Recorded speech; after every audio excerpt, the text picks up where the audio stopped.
Yes, indeed, it's a beautiful morning, it's a wonderful day, and it's a brand new day. Well, check out your time, it's just about 12 minutes after 6 a.m. here. Good morning, and welcome on board to the show. Jumedia, tuning in, say, Anidaso Wɔhɔ Obia, and Wukwada Adapai.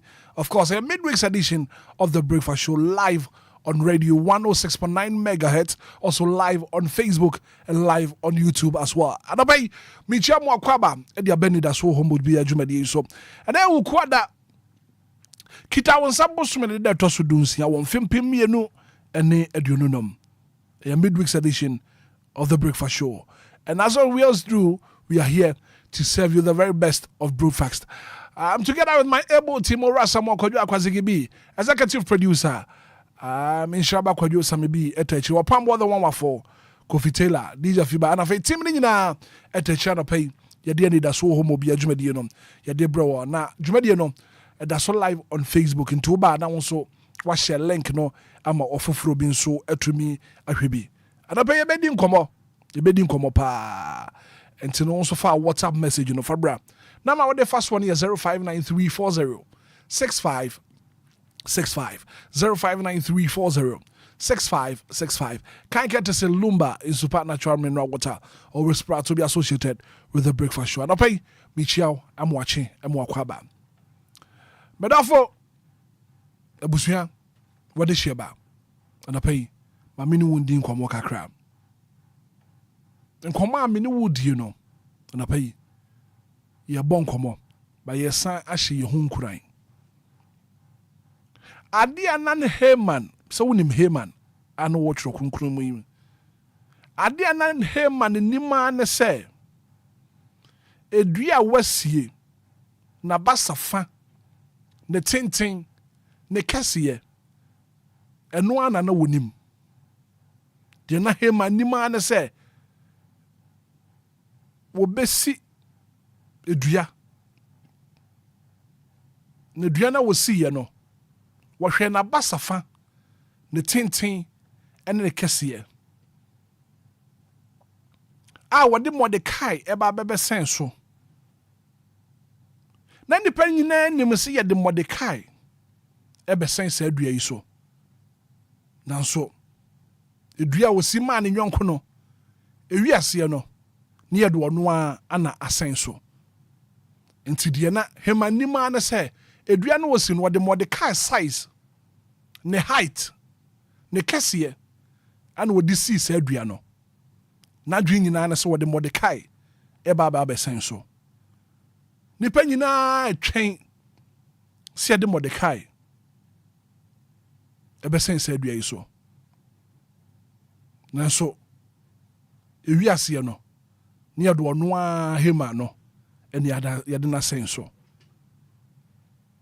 anapai me mpai ba me ba ma no se wo bi biara wasi wo hu dua wo bi biara wasi wo hu dua wahwe wabraba wo boso wahwe mpagya wo pagya so wahwe nkan kwa wo koso empempenso anyame de wo beduru no ne wasi wo hu dua no de wahyehye no awurade entua sa nipa ne ka sene wondwuma te bibia wo bia na peka amen wo honom wo bibiara wasi wo hu dua wo bibiara wahyehye bone afa wo ho esanse wo hu sempempenso nyankopon ede wo kɔ wo hwɛ die nyankopon bɛyɛ wo brabɔ mu no sa nipa dua no anase sa nipa no edua bi a wasi de wahyehye de wa plane awurade entua wonka sɛnye wondwuma etie wugidia kase amen 16 minutes after 6 a.m. here your friend Hitman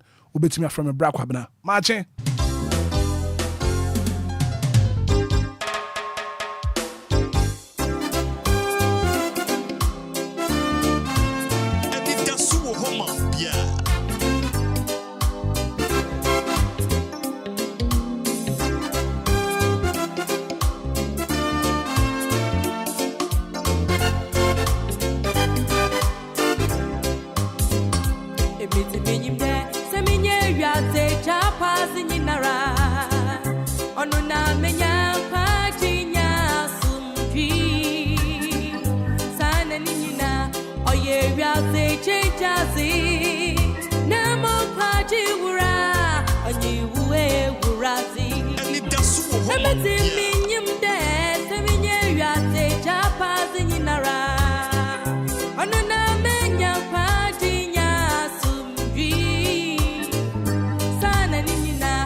Anidaso Wɔhɔ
minutes after 6 a.m. here, Anidaso Obia. The breakfast show is on. I better say, was when I said that back. I don't pay Papa, that was set. I could die and that's so sorry, I don't pay what Masaka said to cry your mom. And yes, it can be a one and degree be a ball. And if you Papa be a Timor, it's by the favors and mercies from God. I don't pay Papa, that was said. 0593406565 0534-050-199. On my Facebook page, I know I share link. I'm off for being sweat to me. Hello, good morning. DJ Hitman. Me patch your saying. Mama say, would you match your last stop? Mama, no pay your name. Say Hitman, me see me ye nyamwa. Ye ni mi pa ye. Nyankopon onkura wo. Amen. On so day. Amen. Then you know, some pan of the brown, a no pebiano. On some on Yasa, in your dream, baby. None of them, then you could pass him out crash. One way buskia. Amen. Paso, and then you could pass him out, your papa that Lumba. On the Amen. The busian, you know, maybe then you could pass Cascade, Emma dear, my phone, you know, Munqua. Amen. The son was so I was Madina. Then you could pass man on the busia. Madama, Auntie Mary, Lakeside, with the Yanko Pansy, among that's not my boss in the jury. With the Yanko Pansy, among Munqua, on the Busiana. Me toasua, my town from Kurampono, with the Yanko Pansy, among Munqua. Oh, yes, to you. Amen. Amen. Good morning. Morning, Apple. Me patch me who you pay for say. Jennifer, no pay your name, Yanko Pansy. No penso ye Dr. Tobun to Yankopon Nasi. Then so all the Enquires. I mean, young or din. I actually have no pain so. Baba na de am ka je ze futu a ode ba no se yen ka si yen fa na ye yo tro so. Ye da wa se. Amen. Nyame shira opa ye futu a de bia de bre. Amen. Amika se nyame shira no shira opa. Amen. Na no penso ye de nyame ase. E wo Bible kesi ne hwe support de ahwe yen. Na wa ma yen so na so yen hu han. E ayen se mfata nke yen so yen ne hwana. Na se me wa ma de party ni ma ebusia. Na ye kan se aseda na ye ye nkuto na ye de ma no. Ono no tumi ye no bi no nipa ntumi ye. Na se Nyankopɔn nka na adwe ti se nipa adwena nka nde ni se Ghana Obia bɛkɔ n'anim nanso wanhwɛ yɛn bɔne yɛn muwuye wanhwɛ yɛn nneɛma bi basabasa bi da bia ɔma de party yɛn da na meka ne sɛ Nyankopɔn yɛda no ase na anɔpɛ yi so Amen. anɔpɛ yi so abra nkɔla yi bɛkɔ skul yi wɔn a wɔkɔ wɔn a wɔn aka akyi yɛde ne hyɛ no nsa abra w'adwumayɛfo kɔ so yɛde wɔn hyɛ no nsa. Amen. Amen. Amen. Mate, me that say. Good morning. Good morning, Daddy. Me patch your frost. What is that? Me patch your who your pan your frost. Me patch your bibi aboko na so. Amen. Amen. I know person me that I say, me that Christ has say, me that not say, because I now don't need the mobile and no matter the baby I can't cheer you. Me that mammy me be on and me pussy on for. Me that say, a man, your why am I at that Kennedy 1 year to be. Amen. Amen. Good morning. Good morning, Hitman. Me patch your frost. Hitman, patch your family. Make us a frack and Lizzie, I no pay yen Yankopon say. Hitman, I no pay the Yamia, see a crab is raddi. I'm a you had yen, she didn't do control. Hitman, I rather mamma Numi and I said, no crapper. Yet I am sorry and could be in to me say raddi as them, yet that is a woof. Just only know about some pain in secret. Can I do the swim? You who kind of hole, you know, kind of hole. Yasu kwanda ho awurade amabua bia nkose ehu ba bia wode na batan kese na kata yen so abo ye hu ban amade a kye ye hu ni han sefefe yetimi asori akasa anante awurade den na yemfa nhye wanan mu anopai ye ni adoye bebrebe nyina achi ye dem ma ne nkwaje kuru aso anopai ni abo ni din na nyonyam nkana dum nti amen. Amen. Good morning. Good morning, Captain. Me patch your frost. Me patch your again. The G yen Yankopon say. I'm a prayer done for Psalm 117, verse number 1 and 2, 2 verses. I say, Amen, in a mini as a dear. Amen, in a munkan funnel. Now, my boy, I saw you so. Now, a rabbi no cray, what the me as a dear. Why, the sick doctor the engineer in the back. Nurse the engineer in the back. To be a teaching you when in the back. Then, so young, we go on in Suku, must have you know. Obia we have been also you name point and clear and could say and me and no more who do that there as my like said me about the camera the DM there so Obia on by it is here and course we big piano the thing and could put the ampas if it's a neck we look am 10 and so also and take one to me but say you see cry na fear one kwani to me home here you can say you more that was you come to show me cover by for you, but the moment for the number for you, I don't must say. None of them for Kempon, Canada, Japan, Kempon, the group yes, of a doing supper panel. Amen. Amen. Amen. But I say, good morning. Good morning, Hitman. Yes, sir. Me patch your frost. Moses knew the winner. Moses ana pay yen Yankopon say. And the pay the radiasi, so my young high and a day. No more brunty and I tiasi. So a boy who bought my departure on my Ghana and a bushia and a DL, a bushia, you see, I sit down. They don't see the Mubrunti. Amen. Amen, Moses. Good morning. Morning. Me patch your frost. You play piano. Piano na pay yen Yankopon say. Look at me, oh Lord, and answer my prayer.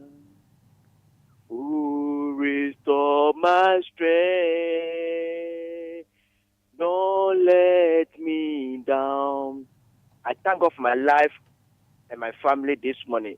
And also I thank God for my life for my madam, Sister Mama, what Tamanuta Market. And I'm a boss, Gamshi Shoe, what Tamanuta Market. Amen. Amen. Piano. Good morning. Good morning. Me pacho me who your partner on sway.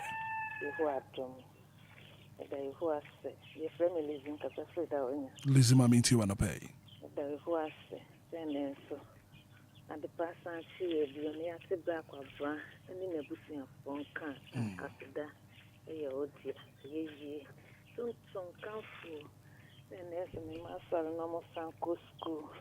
Oh, you need the better you. Amen. May that say. Good morning.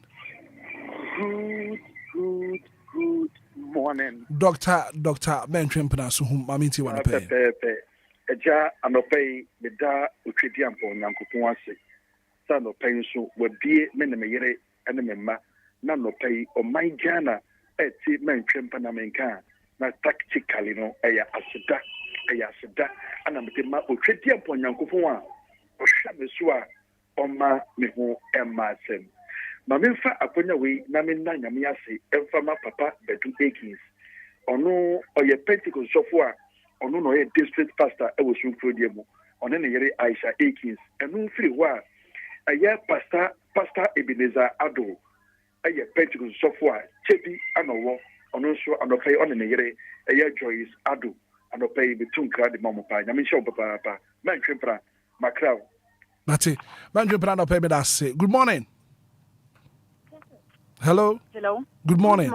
Me pa share for say Your famous and to flash am Jericho. stand up pay and Yankopon say. I had a riding has sent an per week.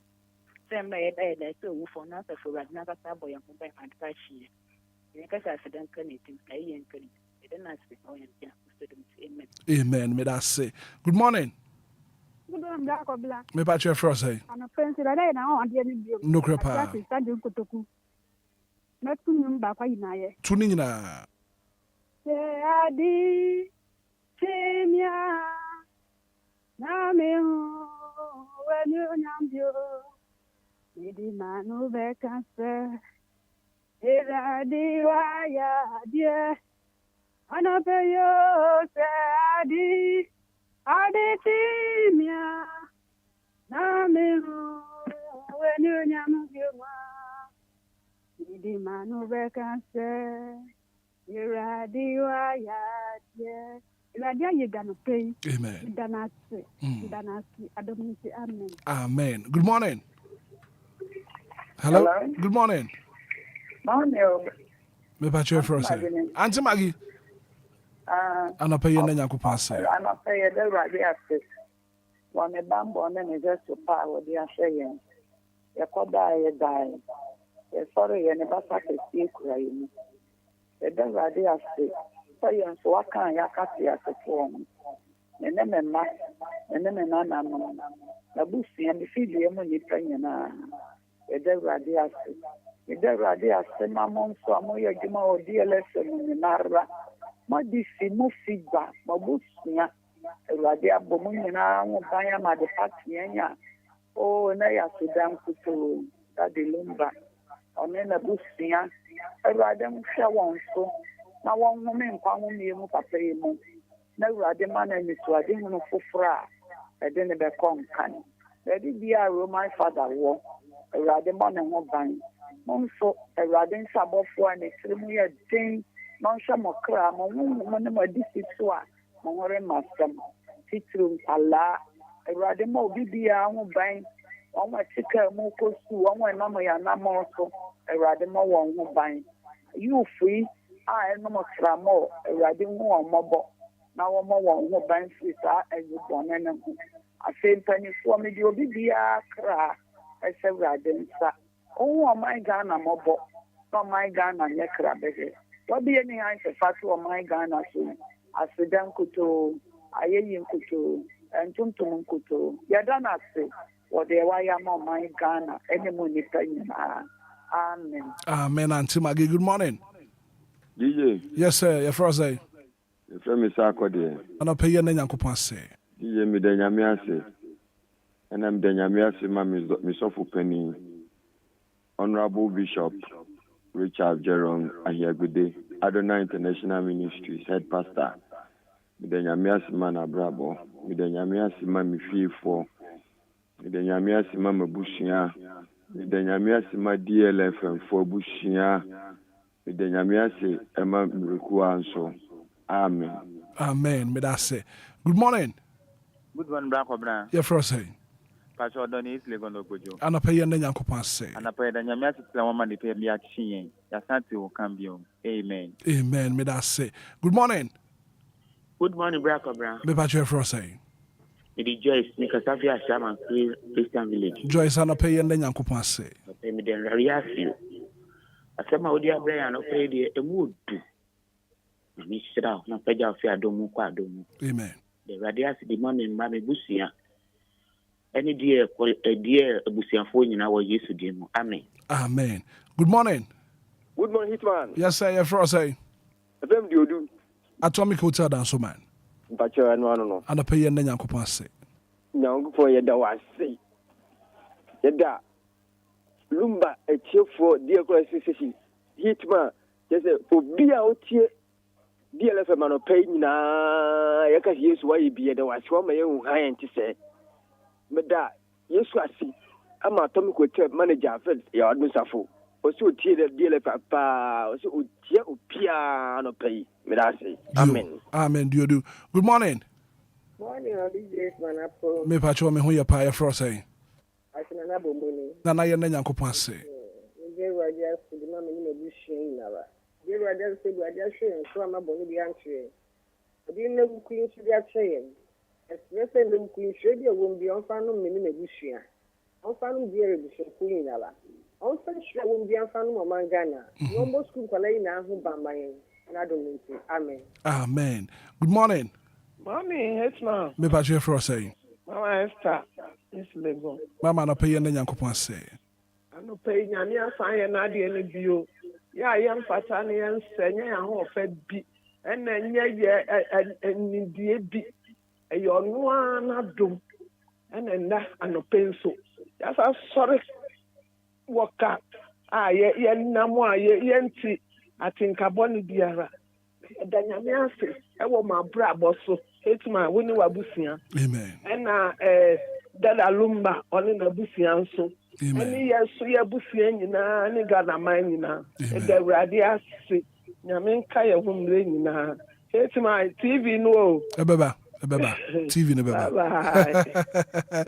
Thank you so much, Mama Esther. Good morning. Good morning, DJ Hitman. Yes, sir. You're for saying. If I'm Richmond, because of the Dodo. Rich, and I pay your name, Yankopan say. And I pay the Radias, so I share some of the passage. Amen. Amen. 106.90593 4065 65 over Facebook page in this one. I share link, you know. I'm a Ofufrubin so to me. Good morning. Good morning. Me patch your first say. But I'm again the Prophet Samuel. Prophet and I pay your name, Yankopan say. The Prophet out to Obia say. You, your name, Yankopan say, Prophet. Danyamia say, so what share suma at the patching. The Chamada about your Mojeti Mafusani. And you're already in a year and on my Israel can. And I'll pay Medana say the brave. Medana Sima, Reverend Gebran Sana Brabo, any dear FM Funya, Jumaya Funya Mabrabo, just ready. And Isham will be brave. Amen. Amen. Prophet. Good morning. Good morning, Hitman. Me pass your first say. You, Matilda, and I pay your name, Yankopan say. And I pay the Yamia to a man I say. They are just a more fun. Amen. And we will be seen. They are just and then say, I am at the passing than I say. Amen. Amen. Yeah, that's it. I want so what to me, afraid. Good morning. Good morning. Me pass your first say. Yes, sir. Your first say. From of Virginia. Ofe ma meet you on a pay of Radio Madapachi. 4 years by this time, I made a call on Continental. Okay, Dr. Fenos or May CS. Abo from him, she shimmy. Oh, I'm not dumb. Yanaba, Abo Fan in there, Radia Sabaka and Afro.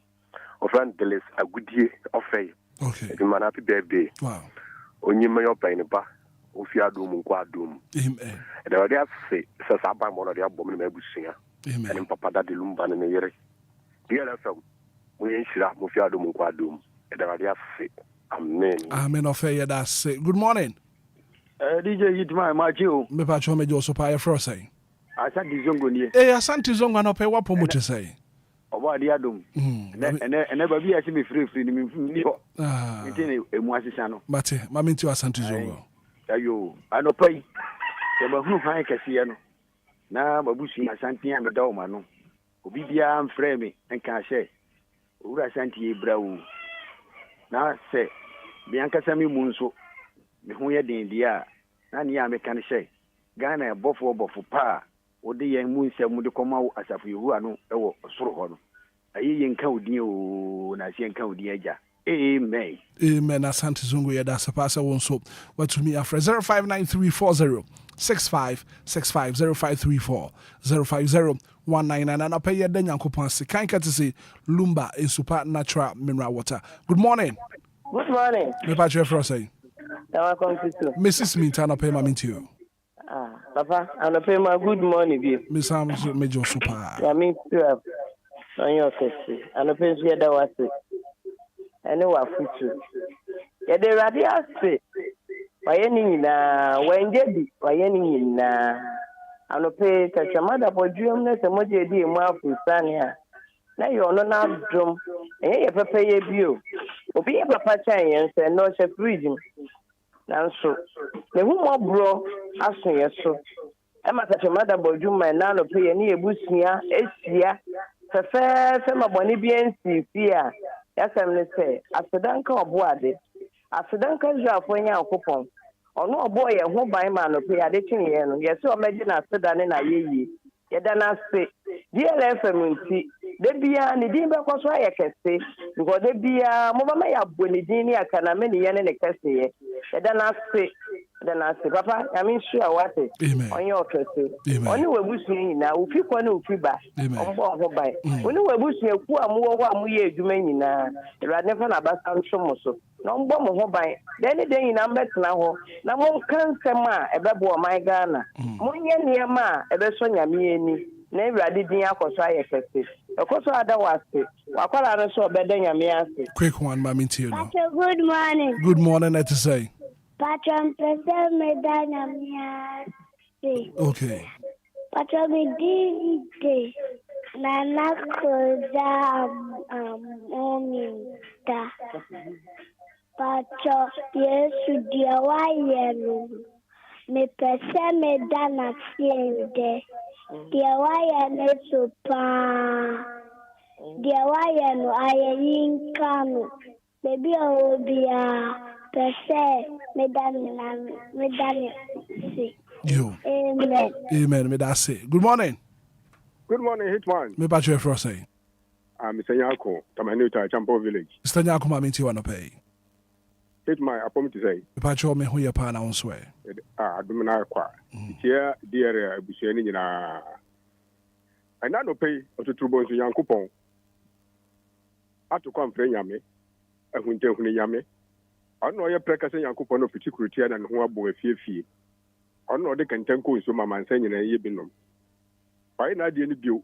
Wa hwe so ma na no pay with asociate. Me ne me yere ne me ma ya tiase. Kachama da bagwem. Moja di ye mu nyina fusane. Dia re busuani nyina awon kwam. Etum be ye program dia. Ya kan se urade. E da na fi. Mrs. Minta bi chiao enu ura. Kacha ura se ne name Minta enu chia no. Okay. Hitman. Yes sir. Me ba cho akudi abo na se yentin nka bio no way. Wetia ne na nchi kakra obeba.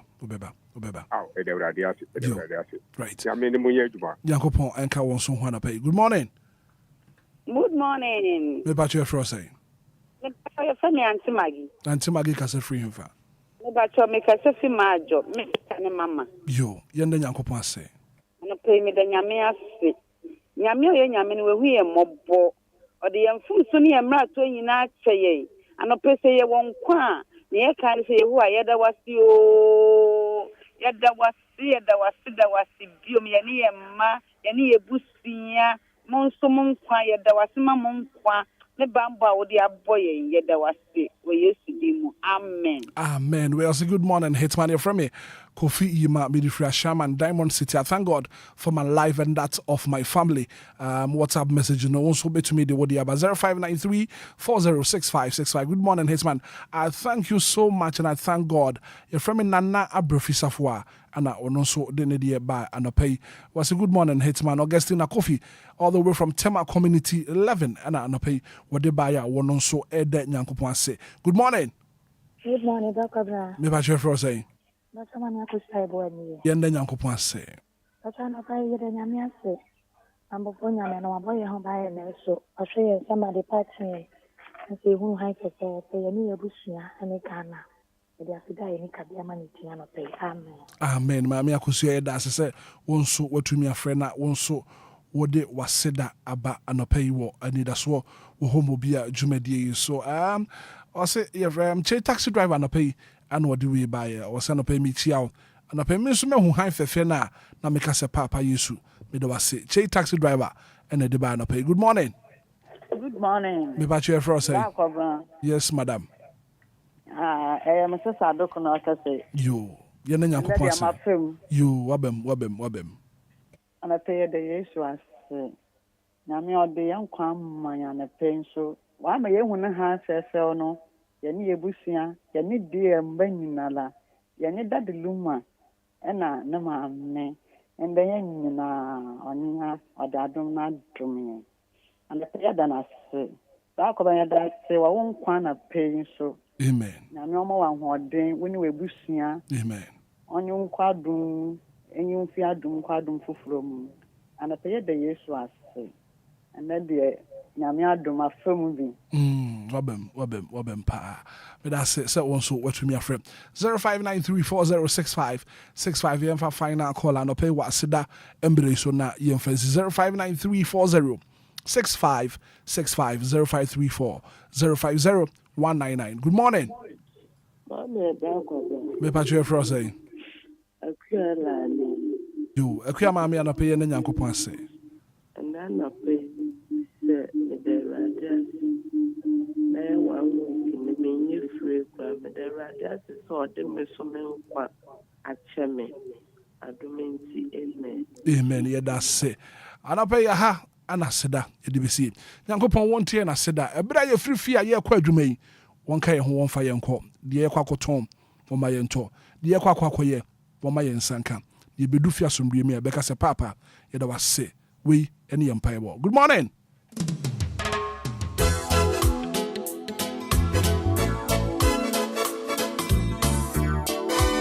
Anidaso Wɔhɔ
96.9.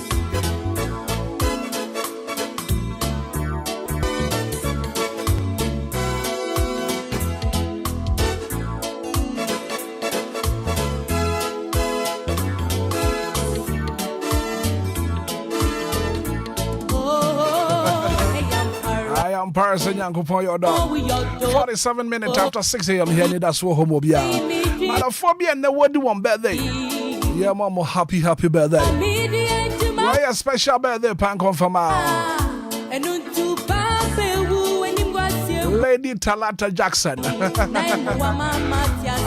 Lady Talata, that's what. Happy birthday, going out to you, Lady Talata Jackson. It's your birthday today, Yankupon Show, Papa. Happy birthday and confirm Lady Talata Jackson. Mommy.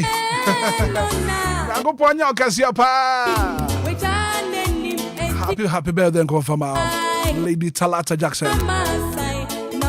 Yankopon mo hoba. Wan fa won free adumu enkwadumo. Woni wabusu asante nyina Yankopon ba mo hoba. Happy birthday and confirm Lady Talata. Happy birthday. Brato Kaya, your birthday, happy birthday and confirm. Herbert Boachi, your birthday, happy birthday. Nana Kosia Santua, happy birthday and confirm. David Beidou. Robert Owusu-Akwa, aka Dr. K. Happy birthday and confirm. Evans Kwesi Safodako, your birthday. Happy birthday and confirm. If it will be, I would do better than that. Yeah, man, happy birthday. 49 minutes after 6. Coming up next, major stories making headlines in the national dailies. Kowakra Tambo Botswana, all the top stories. And as usual, what can I say? Shaba Kwadjo Samibi, and once you're pony, what can I say?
All the top stories, major stories making headlines in the national dailies, Ishaba Kwadjo Samibi, as usual. What's I say? And once you on pony and net will quadan pay what in 70 eba. Miriana Femi Makwadjo Kwabana, Kowakra Tambo Boswano Kwadjo, and Fambre. Bragado, Martin. Yeah, Major Sobrako. Bibia Boko, dear. And Rawood a year. Yamiadum Bibia Boko. Bibia Boko. Bibia Kama. Sure. Yadan Copan say. And I pay na many a tier for Bonko Mupi. Yeah. Near she your home crime. Na asema near Cano. Na mekasa afa Hitman. Anybody kai home. Adia na Hitman ni man say. Dria wo susu. And I said Dria wo sign. Edia map Mordecai and ne Cassie. Ne tinting. Ne size. Measurement and what drain home. No, this is Suma Mordecai. What the Mordecai and the yes, our measurement no. Na nipa nyina nim say ye de Mordecai e baba be senso. E wi akire no no an nyonku neman and ye de na Hitman and ye de adan ye de no asenso. Na anopai me mpai bone say wo bi biara wasusun susu bone wa plan bibi e de afa ho. Se wo hu se wo kan kɔ imputra aba wabra bomu Enti no, what plan bibi afa ho no. De wahyehyɛ no, Awurade entwa wɔ ne ka sɛni wɔn dwumateɛ. Kwadwo anapɛ komo ina na me ne atifo bo. Ba ko branse ne brabo ne de woto wona woturu fan panifo te sebe woturu fan a wa kyerɛ manku.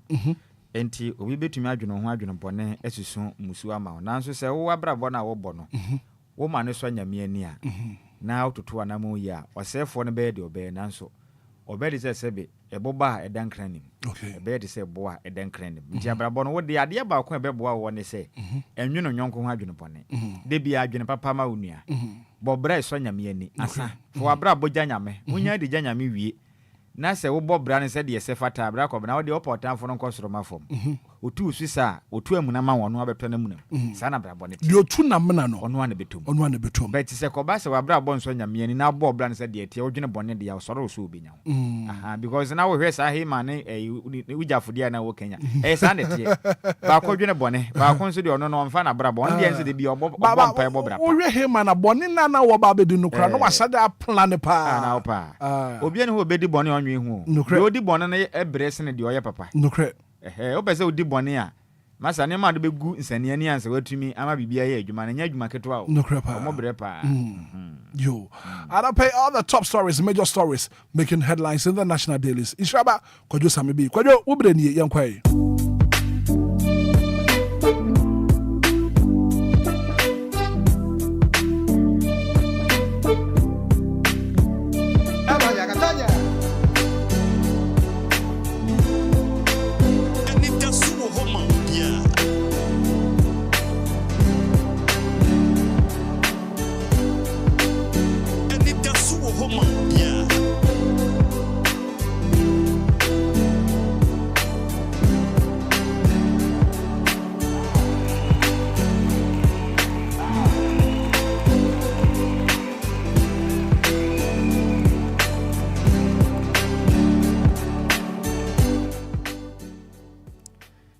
Kobra meda sene kwanya wo de ama me anopa yemfa nche kese ema na tiefo mu tie yen efiri echichiri ene ebenche ye DJ Ghanaman na bie edi atomu ewo Betri station honom afi nso ukupie mu ewo eye egbiri nso atome ebutum egbiri jankama sansana eye Dexon Bada kodroba droba chima de kurante magi butum o kanhyi abusunya akọ na eche mu nyina won butie efiri Central Region yeche mu nyina akwanya akọ agransa band ne potem mankasim so edru yeche mu nyina no pai ba ko bana yemfa di daily guest ku akrata no enhyase anopai na ku akata nanim ha no mu sei bena headline no e kasa e de afa eye ewutu senya east akane wo mbehye bedwani a ne den e de Mavis hawa komisin onimnyamfo ananwen efiade etwa mu yenyina nim de esiye na abdekumanota abato no koso a na enipa ibo modern edi ne mpamro omoka na to fom hwe ne yipa mo no ahu say yes in fact newspaper na da in screen so no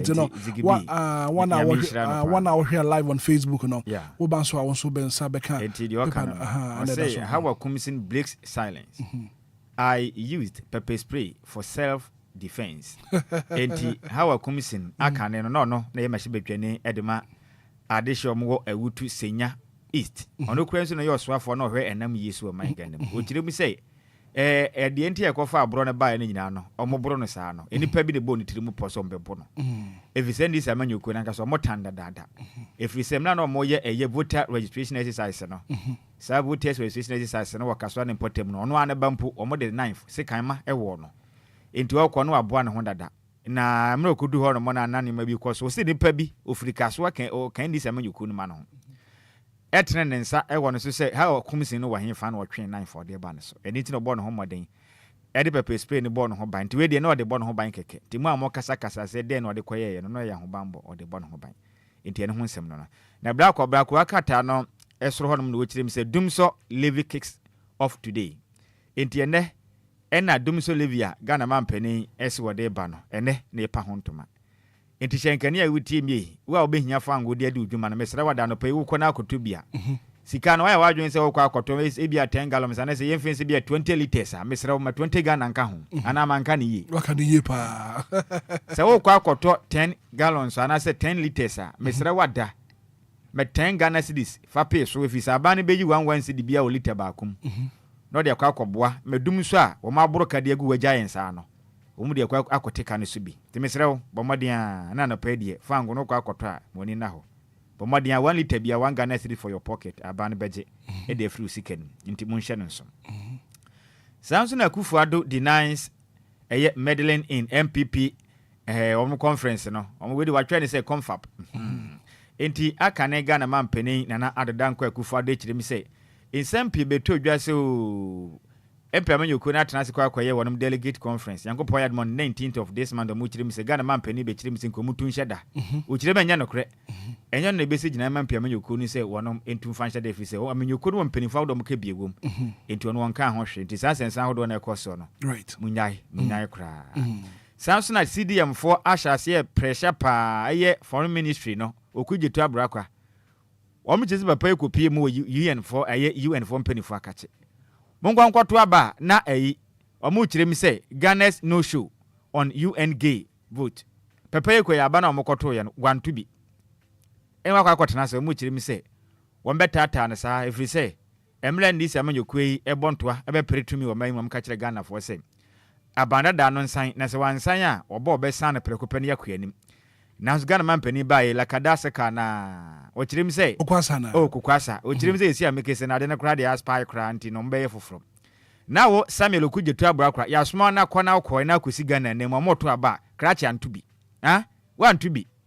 na mu chirem say o mechirem de enti na wanto aba no na je say mo no dada na ensema wo do mo kagu abanda da no so mo bae bia na mu ye nye say mo no je say maya ma adwen se Ghana fo adwen mu de bedi agro mu buafu pa na pomo titi bedi a kire Samuel okujetu abrakra se de oye ye ne yemenim ne kuri na mo bo anwo so kra na onim se me wo fa se eye eyi sefa kan kwa me sefa kan wa mu chire me so asan ba adwuma na Ghana fo do na kekan ya o mapam no magina din sempi na so ende endrada ana no dwade na o hye adwuma se nto mu chire me se wedie amfa wo mkeka kan sam bone fa na ho ne nyina na wasan hye adwuma se kwa sefa kan eyi chairman general wasan adwuma se na di Ghanaian Times esifuma no pen ene wo chirem se pay 12 no katafeto so de mieno wo behu Clementa Park papa chirem se aban ensa ka 117 million US dollars kwa akobua ma basic education reforms ne ma kwanka de mama efise school ahodo no bla kwa bana school na ahyase de kwa free KG de kwa ko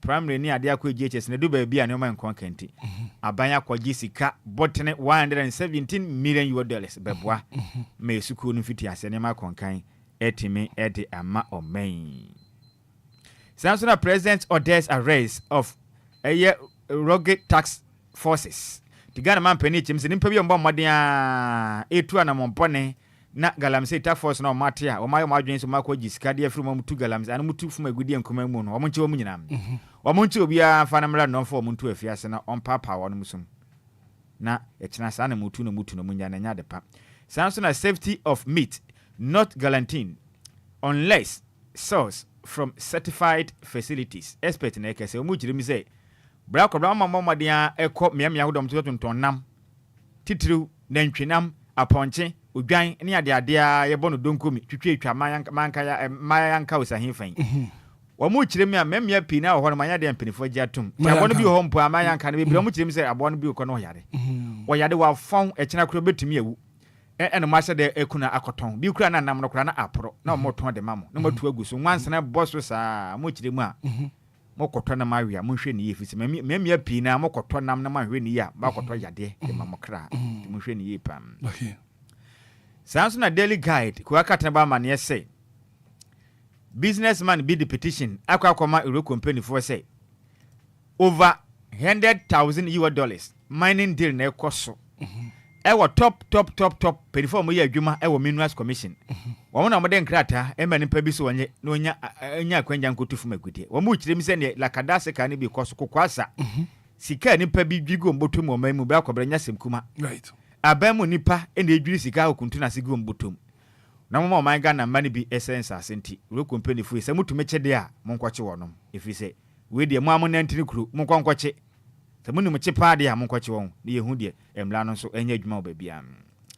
Samson na mo chire se Mahama Tumias Club so a year fuel allowance for appointees any ministers tibla ko ba chire se coupons ahodo a ehu allowance a asoafo Ghana man pani aban bia bobo mo den government appointees na o chire mu say free neko sa fango ne sa ne manema no munya bio mamfo musika mfanto fango mu hyenem tigana man pene de ho nsam dia basa so na daily graphic wakati na abo amane no pay say city gains sustainable city gains sustainable Governor Johnson Esiama ene wochirim say yanka nkyere Ghana for say o man Ghana yesidi na nya hode gya na so a make say aka $US ato format na so papa na ni so no eyade a ewe enye 9 day wonder dabi ebekọ so anya hode say fi so mo de chepa akwan mu enti yanka nkyere Ghana for nyina say efiri na ekosidi na hode na wanya no sabi we nya sidi na gina na so nya na gina na so I see obi mu akeka kan say we de omoboa settings ompeso omo yesa na omo ka say NDC aba na buy na wa hyeda na omo so onya no kure nya no kure kura we eyade a hyehye prom de egu akwam te sidi na hode na de egusu akonte nkodensa okay sanso na akufo ado to address MPP Congress virtually omo nko ombetena fie no ma Zoom no ma kasa tonkra de ma o ma be fonten so enti en kan kire mo o man pende da John na jekum kufo na fie o man pende da na dan kufo ado ombe kasa e wo MPP conference na simum e virtual omo nko ombetena fie no ma tonkra de afa be fonten so na samelo kuja to abra kwanfo ni da ha na mu sei na di custodian kura kata na buafu o madwa adenti na ye kwa akoto aba o yianfo a na oba na oba da bema na oba da wan koto madwa makeka bi a kire no hapam sanso na 4.5 per gallon dumso levy start today enti gallon no kwa akoto fango a na se wo ko no beto eye gallon na de kwade aba ko mo kire mi se gallon ne de 4 Ghana cedi 50 pesos for your pocket. Abayin ba beji di free. For your pocket. For your pocket. I see. For your dumiso pocket. Okay. Abayin ba beji me hu se taxi ni ade ade sisi ha. Says kana de. Oye den abayin beji ne nekure ya ntimo mani. Tubetua. O say. So ye da betua. We den yakila ntua bia. Obezi na wontua. Obetua. Now ade na nkasa ne nyese obi gina ho na wutua ma no. Wo to ya na o mate afrim. Se won to fa ngo de a ene wo na akro no. E ba beto nko ade a we no eye nhye. Aba ne de ahye ye nkonso ye po yempo ye tua nka ya de anka ye hyire ya dwen de anka be gesi ye ntua because kan egu on nya na ebogu ho eye o manka za manyofo na aboka na to amaye edika ye ntua nanso de aye no bra ko bra ko de se kila ntua obo akra obetua ntua kra betua enti we no woto ya na mate afrim dada na pass ye de ye pede ya o nka ontum na mimi se ametuo de nka ye kra be gesi ye ntua nanso de aye ne de ye betua minority for ne kirem se omo call for fair and accurate media reportage. Samia ukuno ojina hanu me nani abrepa. Wa mu kire mu a e ba se nsem kirefo mo bo amane a momma nsem no enkosa de tie pepepe. Ma mo nka de enim edu ba bia nsem ba bonte atumi sanye kura o kire mu a momma nsem no nye accurate na emra na yehu sensem ba bonte ni sapepepe na yeden etie enesa entesa de a emo akram sanso na help strengthen Ghana's democracy. Correct to parliament edges journalists to chirim say yemma kamke memmo no enko nkan pa parliament crack na okasa kese ya de chirensem twirefo a yemwa na de ye bua na mo ebro na mo bro yesa no ebezire na yatumi aya adwuma ne ye enti munya bro no sanso na Ghanaian publisher chirim say Roko proves Minerals Commission Adamus chiefs over miners petition enti bra kobra se de kan kan ya na nipa bi ego Minerals Commission so ya mu kiri mu asika pa wo mu dwigo mboto mo galamse ne hu bra kobra nya sem kuma timpenifo ni abre na petition na kwa ma yoro kompanifo so momode ankwache wo no monkwache wo na munye sika ma yente sa de a yenso yenom be cha yem kuroyim sanso na the news center esifuma no pen wo kiri se Ghana link refute claims ewo konfo Kotoka International Airport cargo village scanners no omo kiri se eyade enye 40 enye 40 munya na sansem na mokeka no enye no kure sanso na the Ghanaian publisher honestly chirim the new publisher mo say buy your own fuel Mahama orders all ministers and appointees say bia mo amonkoto mofango onfa ni sika ntua da moboa na eyagra danso endo okopie mu ewa sendi bia senkeja 15 years omde nakwakoto mu na nko mo ma na kwanya akra mama part na nkeja onko fie kakra nkwohwe ne ho kafo esiama ene ne ba no okoye na akọtụ chirim se dabi akwa spicy o mampene so on san konko dem wonsam na bone a wadie no ohia bureaucracy si wasan akodem boko nti esi ameka se mama part wasan dem wonsam sanso na NDC sacks over 10,000 security services recruit ti bra ko bani pa wo do bi ebo modern afa wo no madwuma e wa ho ba mu ku no ndi se ma yuku ba no matumi apam maako be ya apem 1000 no mayi wo mu nyina di ajo mo hye bo so mba pam wo mu nti o mo de o se de ayoyo nti o maka o mapam wo mu nso mo de o mbo hye so akua kratai de aba emonteno esom Samsung Tima contractors give Mahama 1 month ultimatum to address challenges. Intinima hudo bi ekwaso de Tima contractors no modwa. Umama aban no bosom ba kope. Wanya ho hwe ade on be nukuruma no be nu ne ho kram.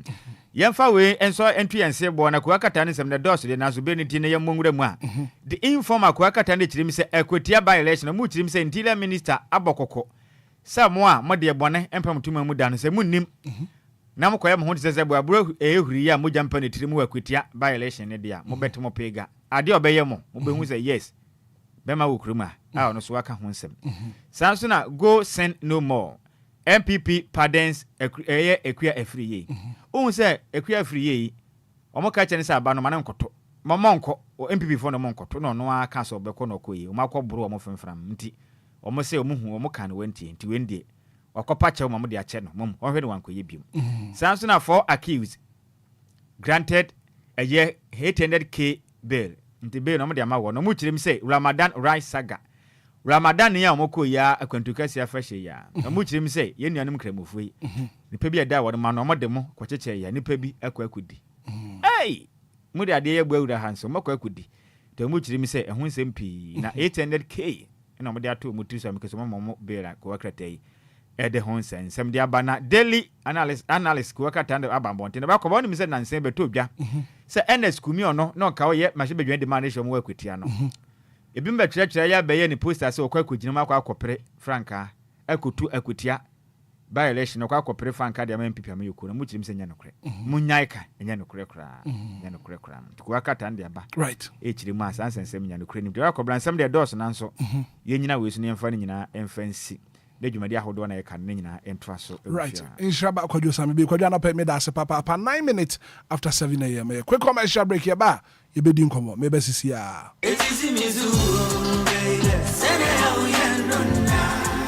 Minia femme waso any umre kakra na menka DLFM Plaza Hotels one 71 trail se wo bebe ye meetings and conferences are anyhow because DLFM Plaza Hotels a very spacious conference halls are a state of the art se e come deal na wo bebe ya obenya duane a emu ode ne mu ohwam na pomuden wo mu adi ana ope ensa papa metre abodwonsa ya so bogo mi na se ni pedue mu nyina ba yo fam anom dia menhwe bebe a se DLFM Plaza Bar and restaurant. There was swimming pool, gym center, salon. Yeah, a mema and a man to Mrs. Wontrini. A modern event center. Yeah, very spacious with a beautiful environment into musical shows, weddings, christenings, parties, and all your refreshment programs. We've got you covered. Memory fee, weekend piano, live band music. Yeah, ahomikawum nebe shekiu amawoniaje etwegusa. Oh, DLFM Event Center. DLFM Plaza Hotels de Edan Papa. Inipadem a buso into Saope hotel accommodation with a serene environment. Ya ubenya wasum dia. Ya bia ya punama. Afe ya 1 bedroom and a 2 bedroom apartment. Ya ubetimini wabusia abetinem for a limited period. Afe sheshe DLFM Plaza Hotel. Etra kwan ewo obotan so ene atechem ya ni nyina ewo koforidia. Ebrin so behuyen wa hwerase. Ya ne fire service station no ene di nhwani mu. Se wo kwa denta. Ya ofrafra ha ubetimi afre yen ewo homayi so 0530458834 na 0207979461. Email info@DLFM-Plaza-Hotel.com. Website www.DLFM-Plaza-Hotel.com. DLFM Plaza Hotels, where luxury meets comfort. Mpenifo kayo say yade ya entimi pa mini ena kidney failure say kra de liver cancer so abeka ho wo se wo liver ene o kidney ena wonte Vigdank Healthcare enka Vigdank Healthcare e de 100% natural medicine esa wo liver ene o kidney yade ni nyina wo se Vigdank Healthcare na nya nonko fatty liver kidney stones hepatitis B and C hepatomegaly any high cholesterol protein in the urine diabetes hypertension prostate and enlargement, hydronephrosis, and pyelonephritis, any yadia hudopi. Vigdank Healthcare, na eban infidian sudia, any awobua, one more ultrasound scan. Na uko one more lab, one album say yes, baby, I yadiani sebia, if idiani be yinwaba. Any, minuaba, the Wama Martin in that day, Anidaso. Messi, the Obeyan is so betranamon. Vigdank Healthcare, Ewo Spinters Road, Coca-Cola Runabout, Fidelity Junction, Standard Chartered Bank in Wechiripe. Would free 050-266-1346 and 0549-951211. Vigdank Healthcare na a healthy liver and kidney for all. It's a brand new day and time to tune in to your number one breakfast show on DLFM 106.9. Anidaso Wɔhɔ. Anidaso Wɔhɔ. With your host, the one and only Hitman. The one and only Hitman. News, interviews, newspaper headlines, current affairs, Monday to Friday from 6 a.m. sharp. Start your morning right, stay informed, and get inspired. Only on DLFM 106.9.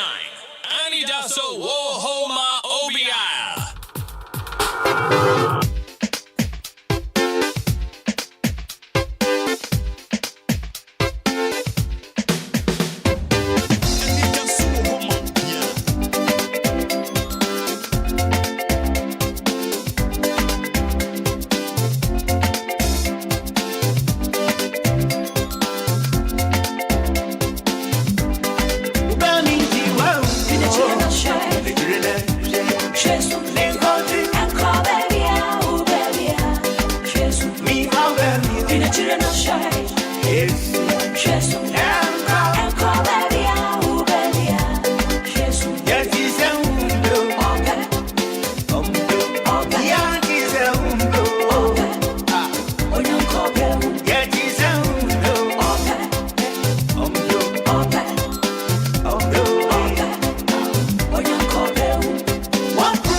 Minutes after 7, 106.9. And to be bending in 1 year. And I'm a paint to down, to paint in here. The latest painting time, your friend Diamond Paint. Where Benjamin, more manufactured products, here come a pie, washable. If you want us out to me, wash it. And it's good for the African weather. Hey, good pa, my bibrem weather. Your friend Diamond Paint. Your gloss, semi-gloss, high gloss. Alafe Deluxe. Your Kwabenya Shalibote School Junction. Come organizer. Spenters Adon Plaza. And to also from Penifona for also Mount Sanka Diamond Paint. Paint in here, come up, your friend Diamond Paint. 0546-770-341. Diamond Paint. Ladies and paint and colors. Now the latest hotel in town, your friend the Diofosu Plaza Hotel. I tell you, now why you correct power? You walk go Florida, every adventure fra. Experience the ultimate in comfort and luxury at what Diofosu Plaza Hotel. The rooms near come out. Hospitality, Papa B. Local and continental dishes. Swimming pool, gym, just Diofosu Plaza Hotel there. Fancy you best and call one and call here. I correct pa. Your Fosu Plaza Hotel. Or for the water chimney for Butan so. The Brashidia says, I didn't have for her. It was a friend before. Now your reservation 053 04 58834 05304 58834 020 7979 461. Your Fosu Plaza Hotel. Well, luxury meets comfort. Also, your reservation. Why?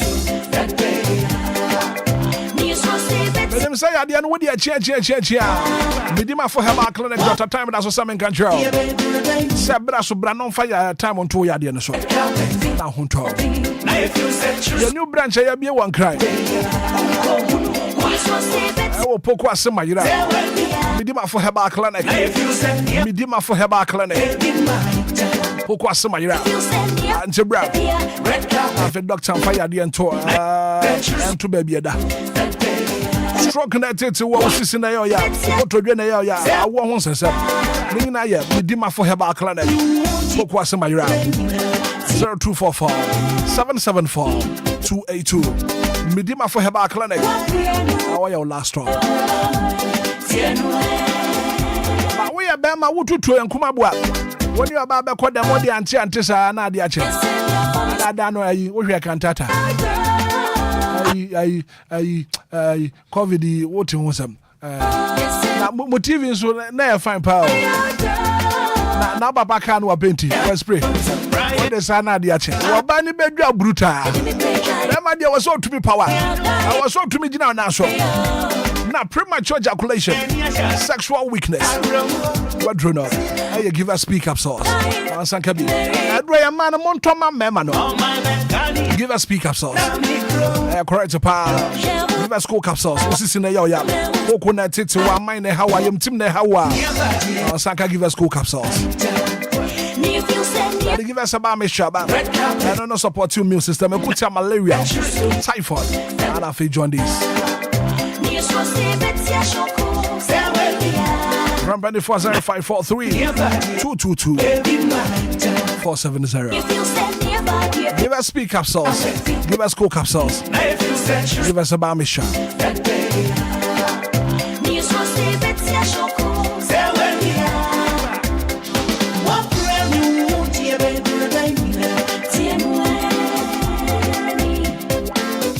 To wa pra bebre beni nyina enu ani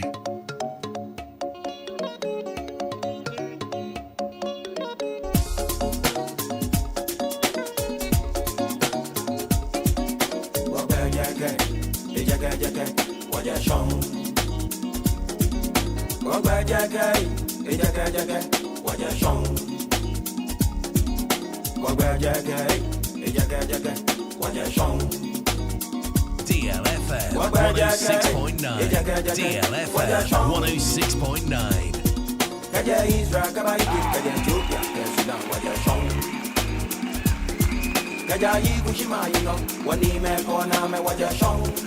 but the fact that I pay ending come out.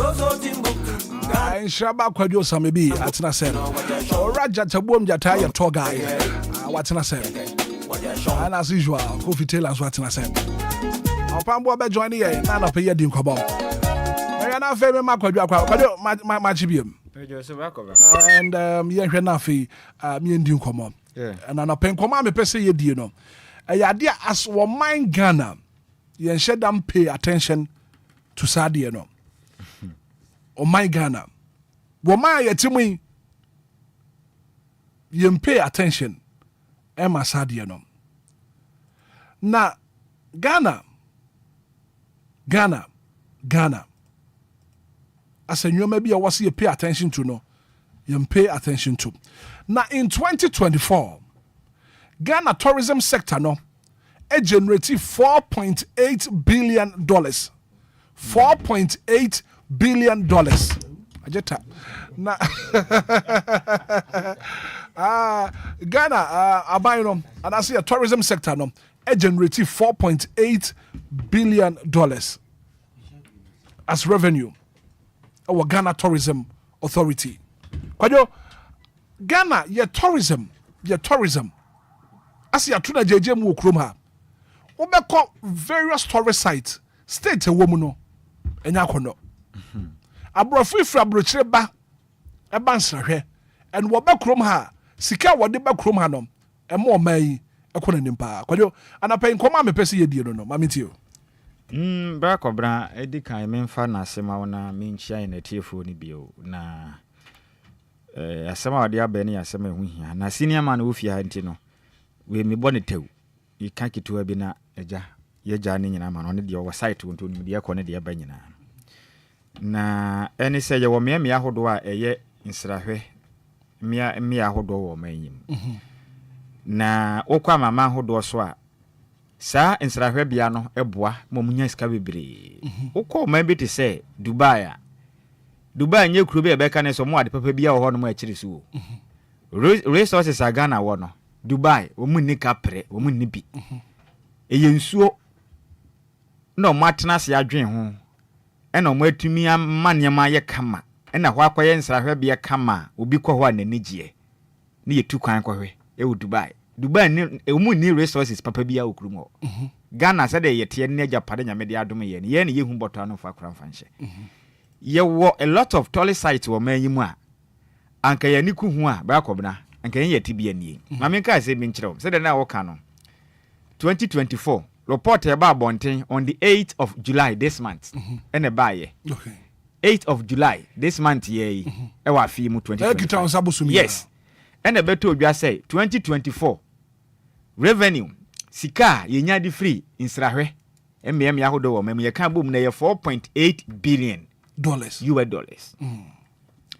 Ena o mayimo ye so de ye si ye niska ye ho a kire yen enti ye nko bobosia e wo International Monetary Fund IMF fonchen ena ye kokwaje sen 3 billion US dollars de ontie mi ye na ye ka say Ghana politicians ne ye aborofo a na matiase omu ye widifo e ye aborofo eni say o mana ye timu nsrahwe mia bia hodo e wo man ye keka bomu a sika enya ne 2024 no bra kobna e ye 4.8 billion US dollars ena yen yetena akruma ka kire ye se ye niska ye ho a kire nti yen ko bobosia no mfa bi nsi ho ma yen e wo manyim na ye adwuma enu nti enam sa hihye ye bone e ekoso eda ye ne ayemefo hihye ntim ne du ba bi aban kura nya sika no de afa ni pa adwuma wo kura yim conditions wo ho bebiri yetumi ka kire say for this number of years man fo obi adwuma wo fo obi adwuma ntumi ntua bosia no ho ka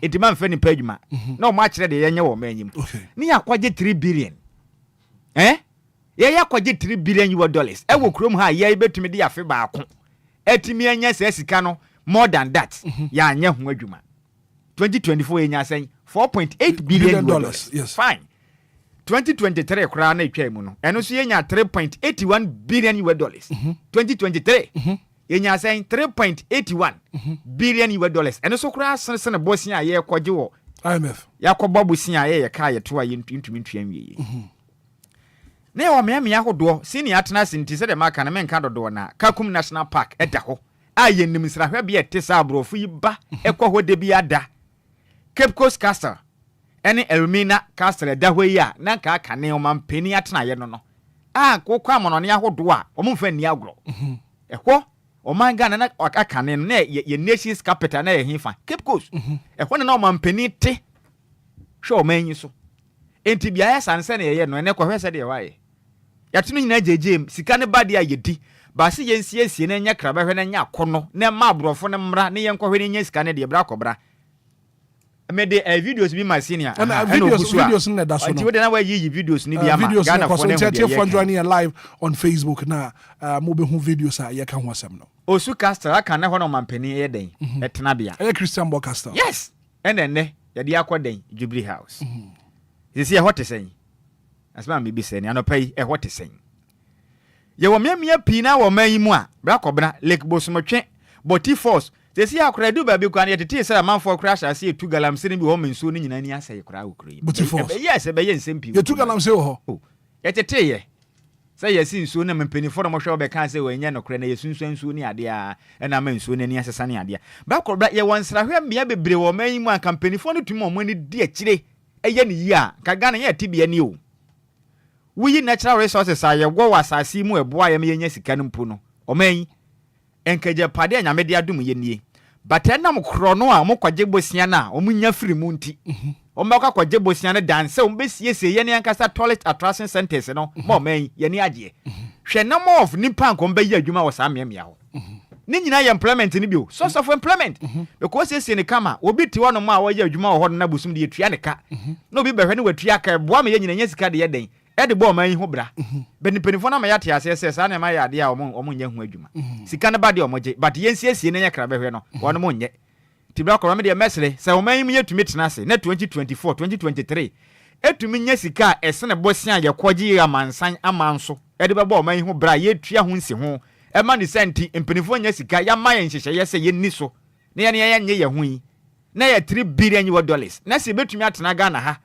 ama mia hodo ye nsrahwe me ya no ya ye ni yie na etumi nya $4.8 billion de ya bra kobna ese ye bibi fa ho right enti senior ma atena se de me de me we ni kakra bi ono atena se no be prince ma hodo we ho nyina so on de okomia mia hodo no enti bra kobna ma me fa ma no sem sia no pay mate kodo me da se papa jata bom jata ye tour guide and na pay wajwani ye na ye di nkomo ye di tourism ho nkomo ewo Ghana jata good morning. Good morning, na, DJ Hitman. Apom boko de. Nyakupo adom bibia boko na. Nice one. As a mishia wache. Aye, mi hu wache. Why fresh? Why fresh? What's why I come up? Okay. Ami fa kwenya iso enchia etiefo a etie DLFM 106.9 and no pay. Ebechia mu nyina na yaka say tourism spirit no. Yeah, ignite tourism spirit no e Ghana ha. Because in command my brother I started aiding was set it no arches ekoyepa yo intimida say me so benya akwenya yi e dia ba DLFM right that amaye musa tourism in Ghana ye ka tourism eno na de so tourism ye enema ye de kire afoforo I say ebano. It's basically about the culture of the country. Senya ye didifa, senya ye frantuma, senya ye co-programs. You know, and only a friend of tourism. And yema ye showcase edi achre amamai. No man say, oh Ghana, yensu ye danso. And only a friend of tourism. Okay. And you know, tourism ye adiebia, and sense of mind bia edi diagro. If it's our figures here, nana ebo boss here. Now, Tim said, the tourism sector is going to generate a lot of income for this country. So, tourism is the backbone of the country and the engine of the country.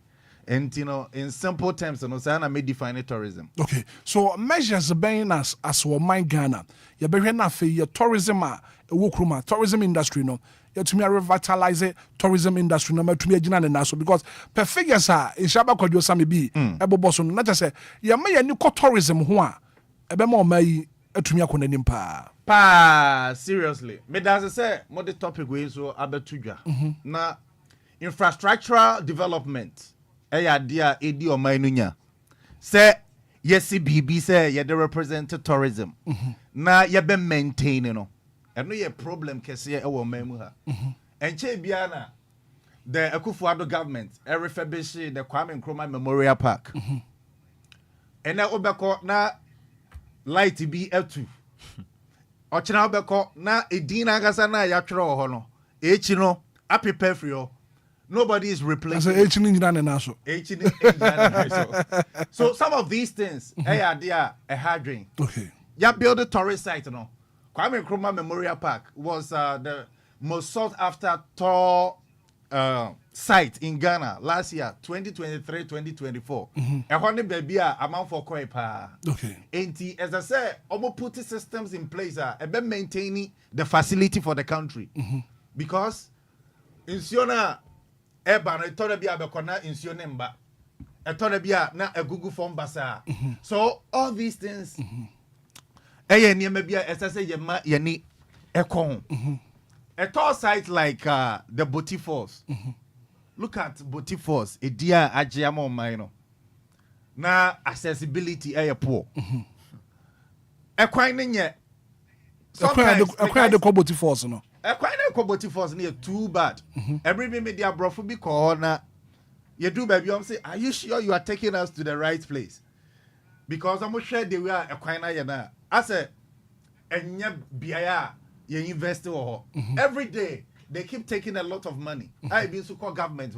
Into why don't they maintain the facility and the accessibility? Accessibility culture, no. And here because the Quina ya befaso and the access to tourist sites, no Enquires. Minia. Fanese wa call Cape Coast. Now Oba. Equine are very poor. They should maintain. Almost started almost year Equine from Accra to Cape Coast. Akosi baby. They say your name say Edumane Kosu say Dayon. Or the tourist Ako Cape Coast now Obano. Now fe traffic. Abecho. Now fe Nijena Mukoji Ninano. Now fe they keep asking. Nijena Daniel. Time ben ye bedroom. Time ben ye be say. It's too bad.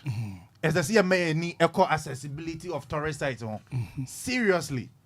And need the maintenance. Last year, the tourism minister, Edin Kombo, now say UNESCO, which handles most of the castles and forts in Ghana, has given out money to the government. That time, not MPP government and also. Now, they are supposed to refurbish the Christiansborg Castle, the Elmina Castle, and the Cape Coast Castle. Yeah, refurbish. Yeah, as I say, a basel. But government change, you know. Minim the airco because minister the catcher says can I reflect it in one account. You know, most of these sites are UNESCO sites, and UNESCO has given out money for the refurbishment of these sites. Now, up to now, though President Mahama Emman inaugural speech, you know, he made a comment say the Christiansborg Castle is going to be a presidential museum. Or say Christiansborg Castle, no more bed than. And so there is a place at the Christiansborg Castle, a friend, Credential Hall. The Credential Hall, no, presidential museum. You know, do waka, but action. As I said, you may need equasan yama way now.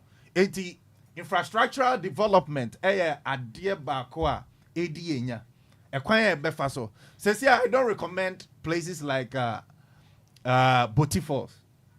I don't recommend to tourists.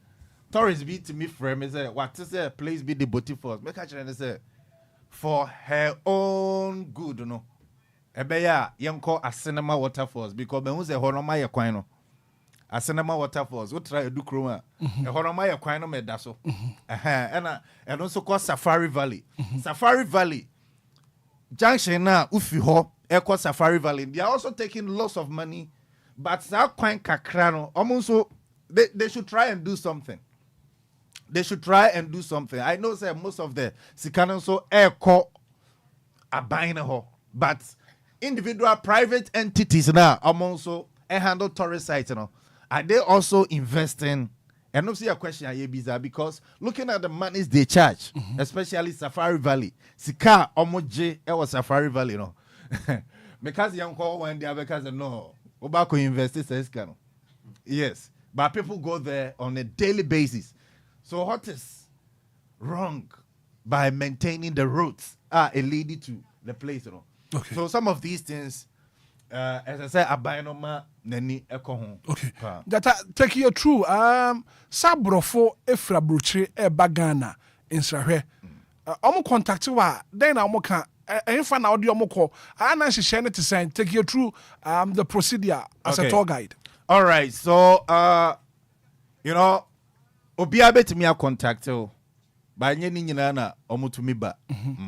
Ba dodo na to me ba. Now, when somebody contacts me, say, oh, Ghana, question I maybe say, what Ghana pay? A dear no nimo Ghana, places ben a wate. Majors are concerned in Obi Obeka say, what Ghana, but on Nimba Bia into Waja Bibiama. Then you recommend an itinerary for the person. So what you say? They said the American is a main recommended baby. Not just a measure. Baby ebeboa what is your baby security yet tight baby rose no light bobo kwan so na ma listing nyina dia ma afei so hotels are omudi omuhuni hotels are omo services koyie hotels are omaduani koyie na me recommend it. Restaurants ninyina all these things will come in place. Then we talk about comfortable vehicle nipa obi oha on saloon cars or per se Jeep and as a Land Cruiser and a Carino.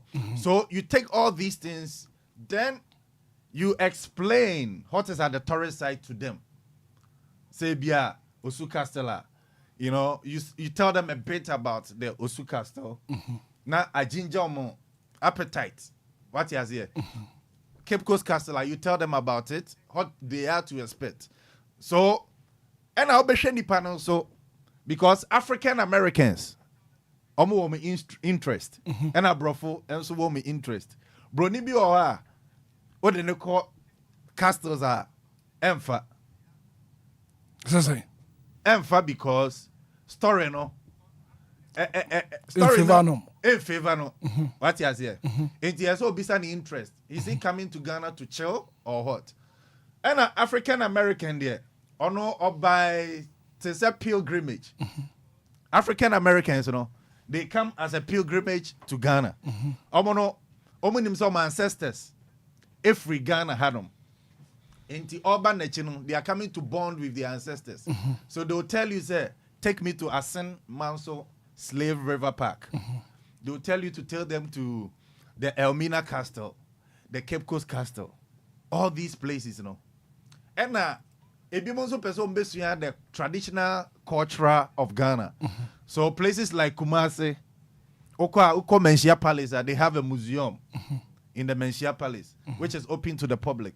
Yachirao Asantia Mambrene Amanie. So these places, you take them there.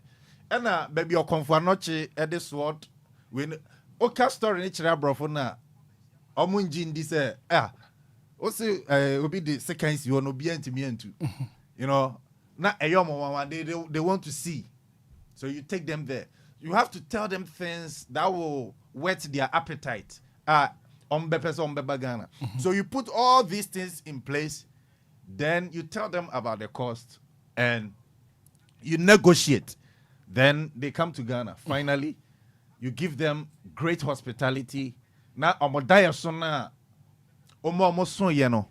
So we exceed the expectation. Send a bayon to me. Abagana bium. Okay. So yes. Right. So that they are now working on now which rema abrofi contact wa. You recommend a hotel. Exactly. Not just a ebebuwa hospitality industry, no. I'm a sikanso about hotel. Mobile recommended restaurant. Yes. Abrofi bagana wobe didi. Car rental. Yeah. And so no. Cause you help us okay. Back of rent. We said the senior man Kenya.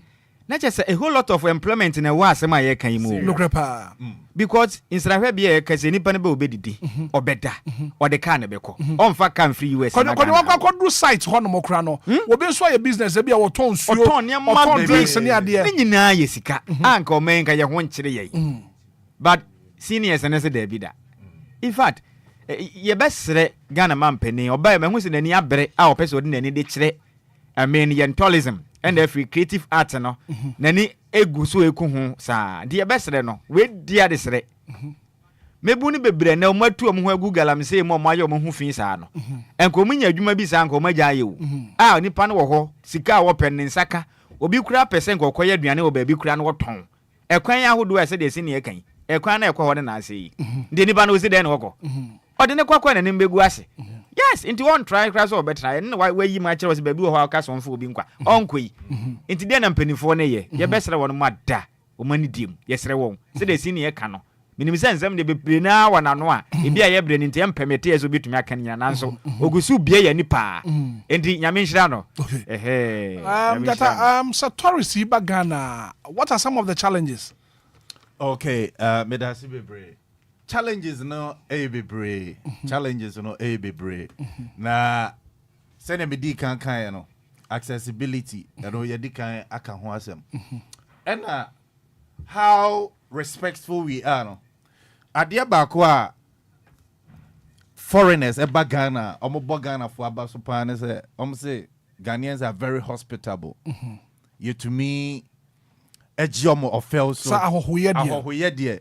But nipa baku mienu bin so system no ma. Omne foreigners kasa rough. Omunda suban pedi. Obi wo ha. Nipa ne foreigner ntia obeto de na opeso obu no.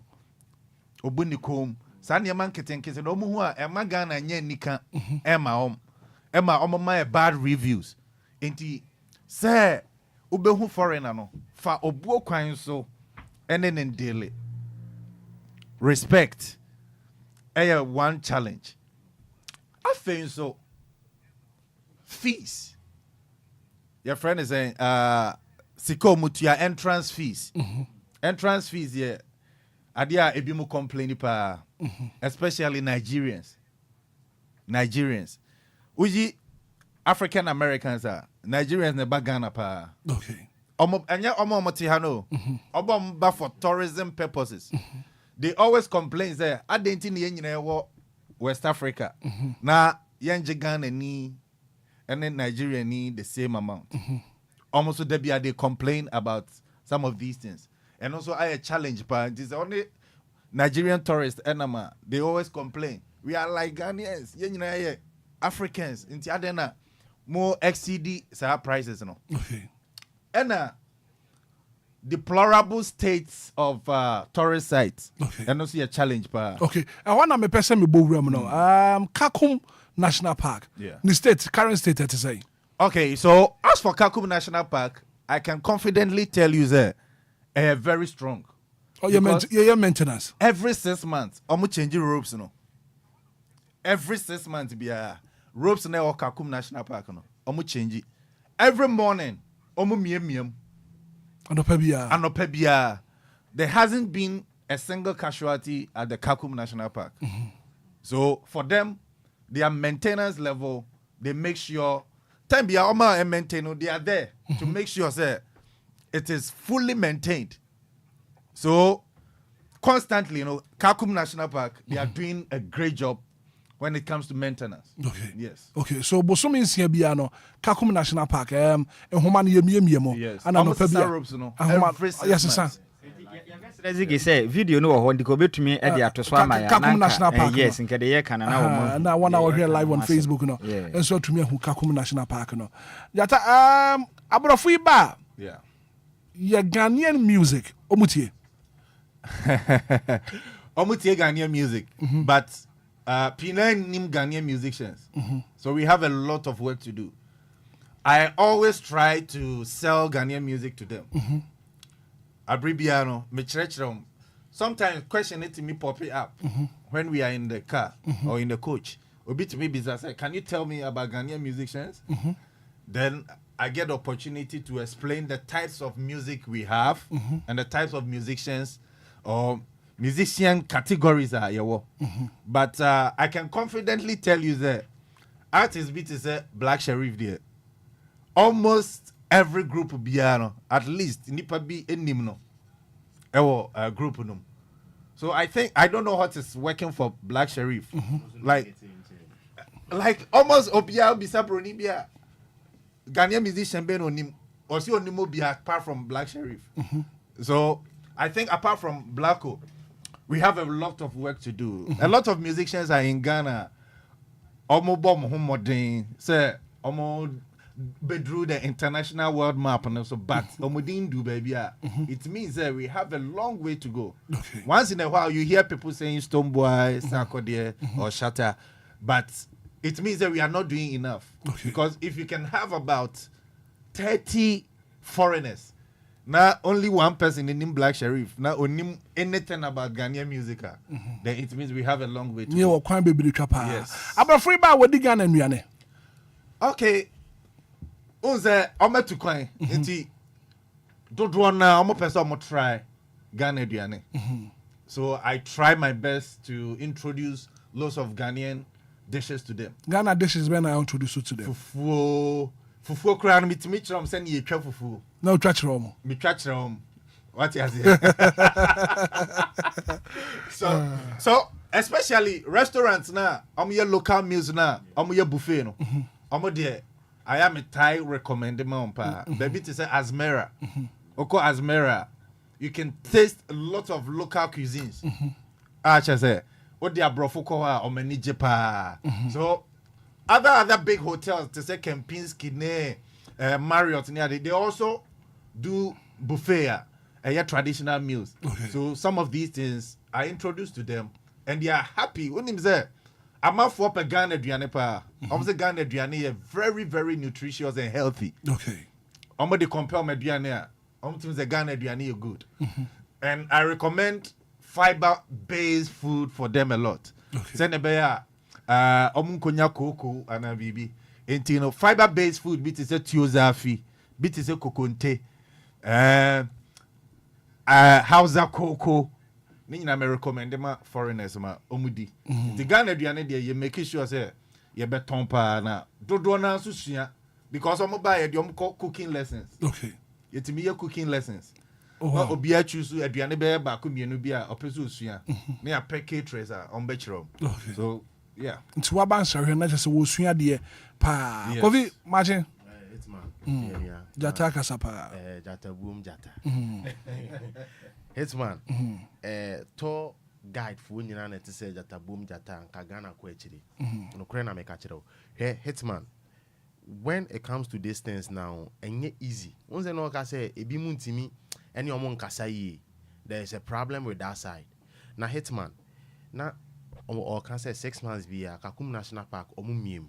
It's a good thing. Maintenance coach and year juma because a life and death. Because we me and money man nipa betim yewu. Na Hitman, me pe say you go through the entrance fees near the other. Entrance fees no. Hitman, you ko baby to say Elmina Castowa 20 cedis. Inti yemfa say that a boom jata den for 6 na kwa 20 cedis 20 That's cedis. Ghanaian rate. Yes, Ghanaian rates. Ghanaian rates. Me farm dollar. Different. And we are different.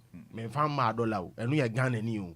Inti imagine say Bruni na abana ye de $1. Na say obesity baby be 3 a.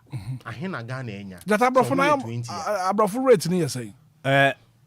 Elmina cast 80 cedis for abrofo. And we are Ghanaian for Ghanaian. For Ghanaians. Wow. Ghanaians in the crowd. Oh yeah, primary school students are bet you have 5 cedis. Oh yeah, JHS are bet you have 6 cedis. And a university student, it you have 10 cedis. So these are. But abrofo ndi omo 80 cedis. 80 cedis. It means the thing is the government is subsidizing the fees for the local people. Send a domestic tourism no. But upon all this and also no, Ghana form pet tourist sites kokra.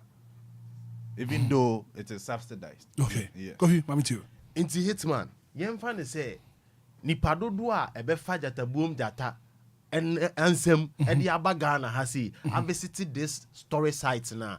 You can imagine the amount of money or chima Ghana. Inti yemfa say no so be 20 a ahina Ghana nya. Inti yem wan say inshiraba ka say 4.8 billion Ghana cedi dollars. Nanso yakwa kwaje IMF sika.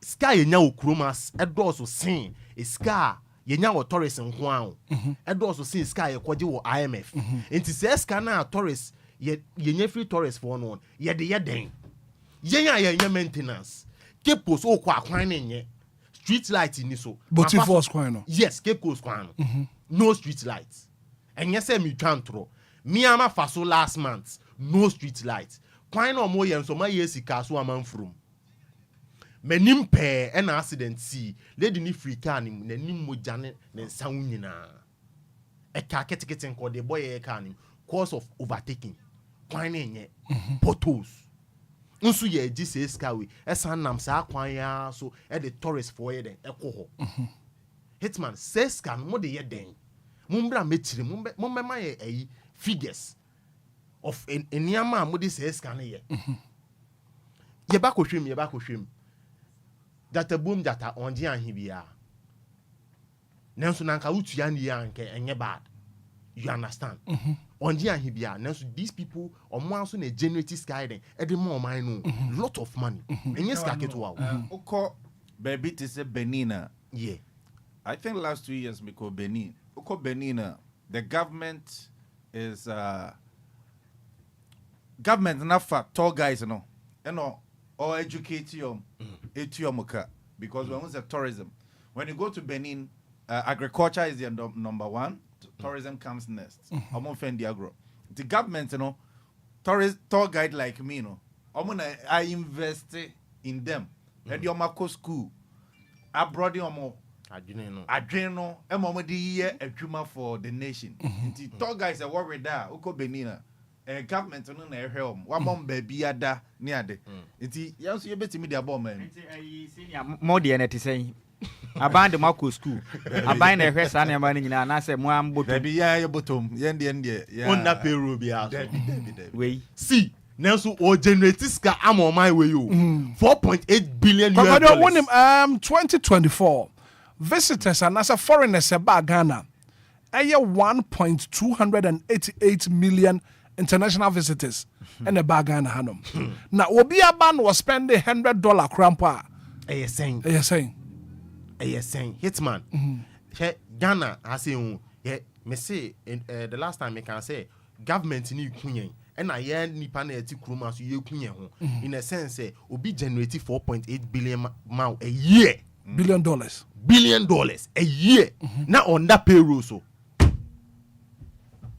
ebefa ebe kwajo eti bra kobra said ye cinema na aka no ye be srem penifo na dase ye de hia ansa ye de den e fata ade e boa ye me ye nya sika ente se na se yetuna jeje mu na eso man ye ni mre ye de bia da wo se nya kwanya ye ka na de otie na ono ye mpp ni wo ye ndisi ni de onum se sebe aya na agro na ye die enya agro na ye betena aye die o ye nim de ye ka ene hwehwemu aya ye yansen atena asiansen aye den yakasa se Ghana mfo mpenifo betie ne yankoman ye nkobobo sia obabia da ema obi enkyere de ye nya wo ye mam se siasa I'm talking to you yet your man mu but because of nema bia ye kwaje obabi nti no mpenifo ne wo mo ho bio enti de mo pe no mo kyere se ye nye ye ne ayede ye ho no fa ho de ne yagye but nam nema hodo bi a ye de ye ho ato so amono ne nti no ye ntumi nye de ye pe wo manyim enti ye besere insra hwa mea hodo na ba me ne nko ho na mo da no no omo de ama o masetena mu nye de nema hodo e beboa ne mpuntudwuma beboa no mfa nko ho no ne mmoa na sika hodo ye nya no enko so no ma sika sem enko nanim ya ma tie for ne mbram kakra na pay course no won fa wana dwentwe embra 0593406565 0534050199 and apema me musa so watumi anomusuo Lumba is super natural mineral water and that make for the amajumede bia wo die bia na ponto bia woto no make sure say you Lumba in super natural mineral water. Good morning. Hello. Good morning. I'm on the chairman bia boko. Me ba chona na ya bibia boko na won so e. Ami adumo chairman. Na ya ma minti wa no pay. Chairman on say oko achim odan. So ni say kwan so. Me pa chopa. Minimo. On say e dey be so for victory o tra across so kwa. On say just dey way for victory. What dey kwa pro kumase no. Me da se pa chairman onimo. On e kwan from me so ko be aduane si no. Also wakola be 3 months also some of the drones so to piano ta ne kwan tie. Chairman nye yizo. Na ube firi obedu na ona ho ateche no aso akotu galamse chairman etimo ye so den tennis ne go do say Ghana pa ma e pa ne ho ato te se de mofo ho ato no chairman ano permit asem obi pam ye se ye papa ma ha ma se say am di coupon di petrol ko twam no kre ba so wa twam papa de nyame hira no aka me ha mi ni so tie no pa mo radio so a won tie say aggression so this won twam any say ekwan da ho a etimi twa 40 years mo timi nye na me na ya so nyame hye na me pesa me ye kwan na mo se first kan bla no say na no so ntwam na me nya me tumi so na me fa 30 years in kan mfie ho no fe mu man no na no hwam sande ya hwehwe chama obi so ntwa so na me da se ala pay. Good morning. Good morning, DJ Hitman. Me ba je fro say DJ Hitman me de efum me mo o dance man na me ti wa no pay. Yeah, DJ Hitman ofun ase o ensuo bi da ho achepa na Hitman enreda na enam wo mu na nyagro na ho kwan de Hitman de chere wuro mu ansana wa kwa koduru ho na me se wo kwa na bubrodo di tunsuo no ma Hitman enye small ka we ki de ba dia brofo no papa enso say be ye oni asemi Hitman obi nto aso me da se ala pay. Good morning. Good morning sir Hitman. Na how to say me pa cho me ho ye pa na so e Dad me jam na se na do no na me ti wa no pay.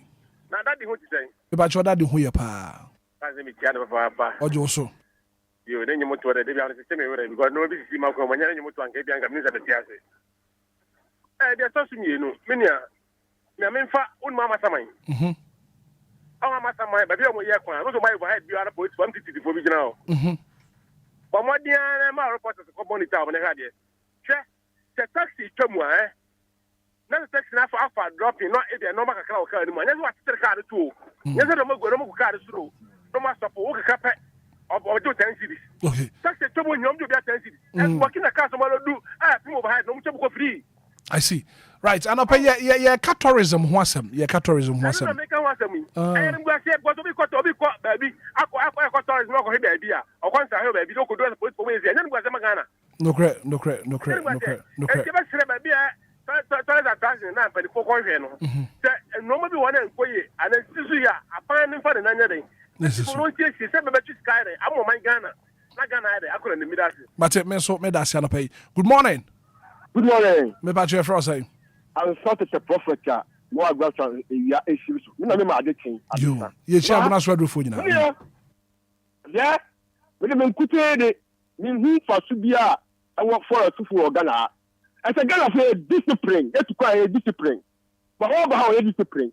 You probably don't want to pay about 2 years. Some of them count one over Ghana discipline. Then you own your body. Open your offer pick class and you have a Benin, you have a Togo or come more than 800. So and this year or this one yet. I want you to look at the car. On your discipline. If you got any going to come Benin for us, offer pick class all. So if you ain't gonna follow, you will be all quiet. If you come in your case, it's Sunday. I could send the sick car, Sunday no Ghana, or that's my one. I can't go over here. What's physically free? Who are you here? Right. That's the thought about you. That's your colleague. That's your distance. You never know what you're being, you know. That's your number. Mate, me da sia no pay. Good morning. Good morning, Hitman. So you for say. Utiatse. Me pa chomi dey meeting to here. Ma meeting wa no pay. Hitman, ya min sha woni wa bejafo edun amoye. Da bia me ka se ya nimde ani yansa ne ni ba akopɔ nti.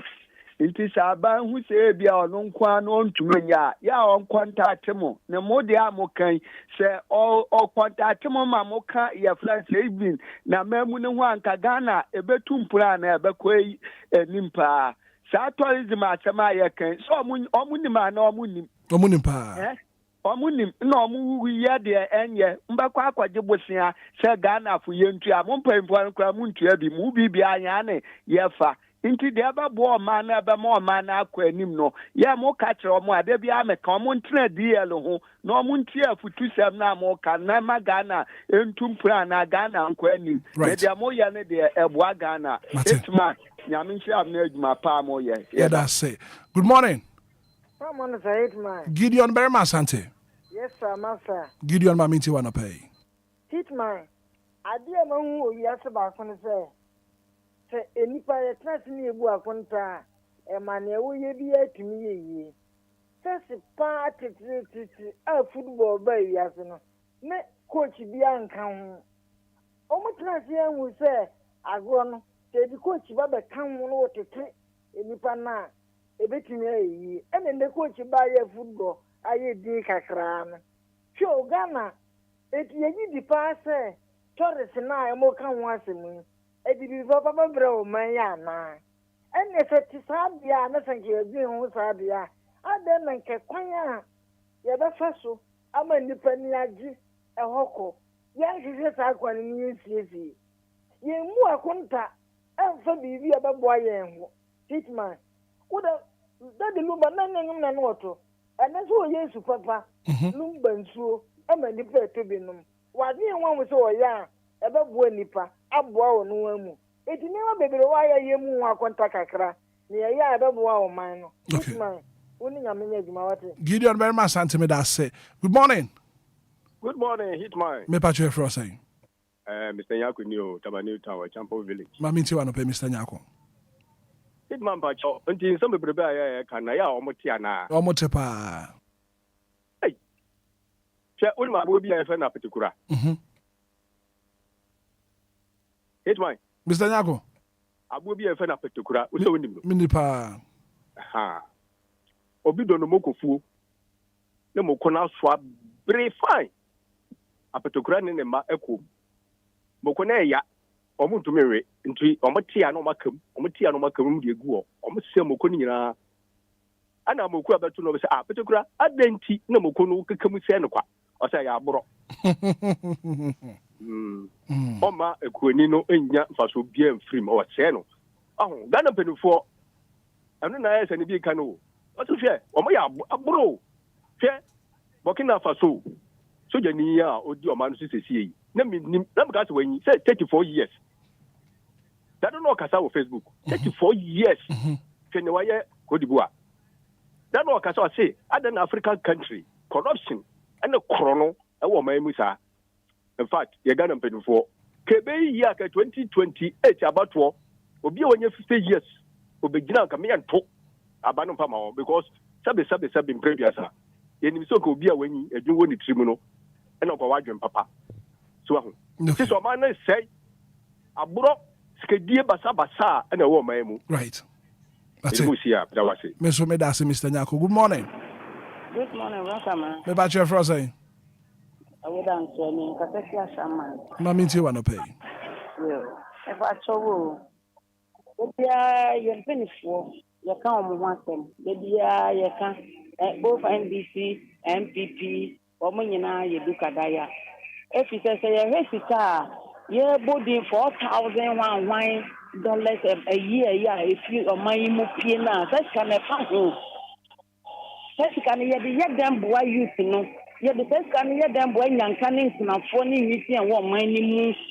Maybe I mean, NDC, MPP needs to reduce no chama or the TV to no chama. Me was an year from into autumn.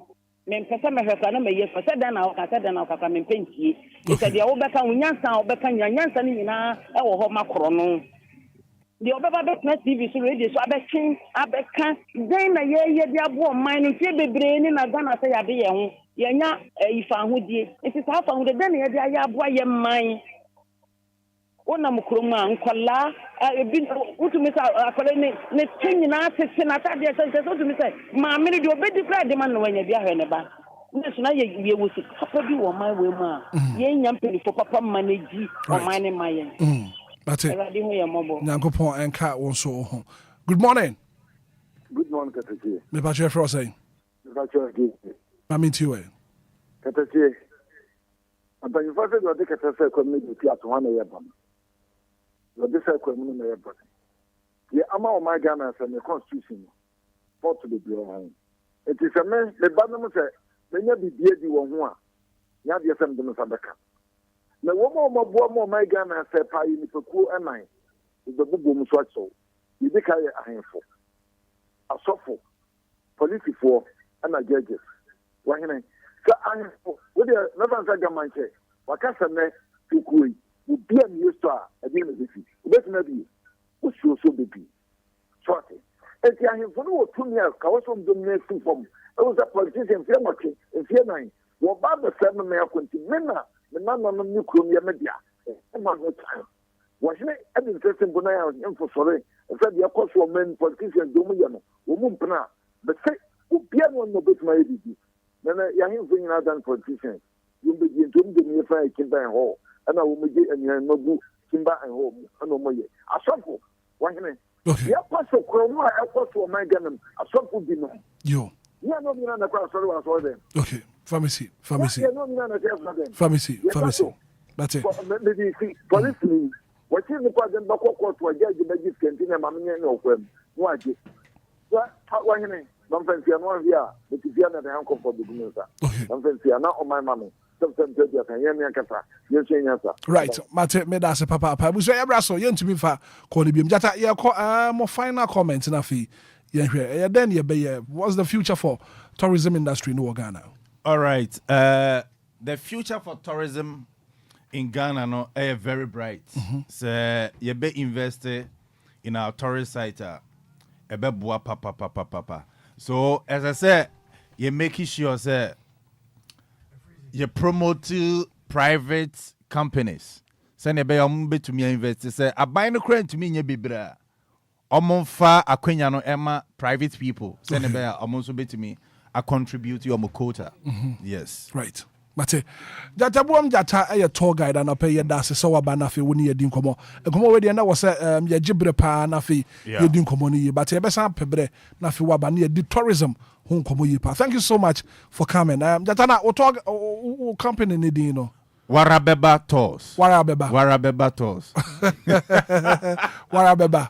Umpo wagaza beba. That obi person contact one number ben one friend na. Okay, so 024 99 65 043 024 99 65 043. The hotliner who contact you be D in Sawaso. Musabeka Warabeba Tour. Yes, Warabeba Tours. Warabeba.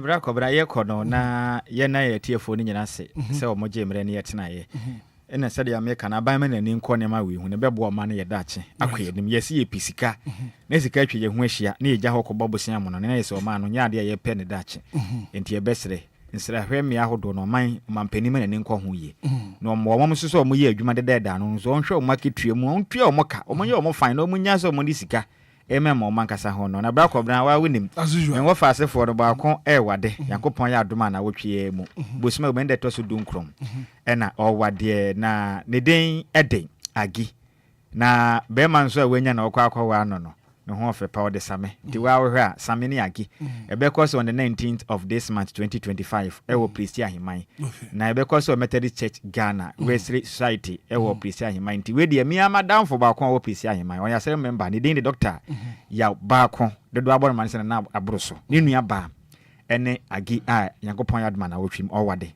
de mesere mo se ja sɛ ya moye ne da na be course 12 pm to mon kogya mo wofa na me wofa asi me fo no koma be ma no ware no na bibia ntodin wofa me da se papa kofi ya ko Hitman ya koyi na me ameka na se o man peni hwe na tour guide for no yen form to payroll so na tour guide kra de o man 5,000 a month grand ba o man hwe o man wu Wow, 5,000 a month. Money cost $4.8 billion. Now, man, 5,000 a month. Man, but at least incentives we are was to payroll.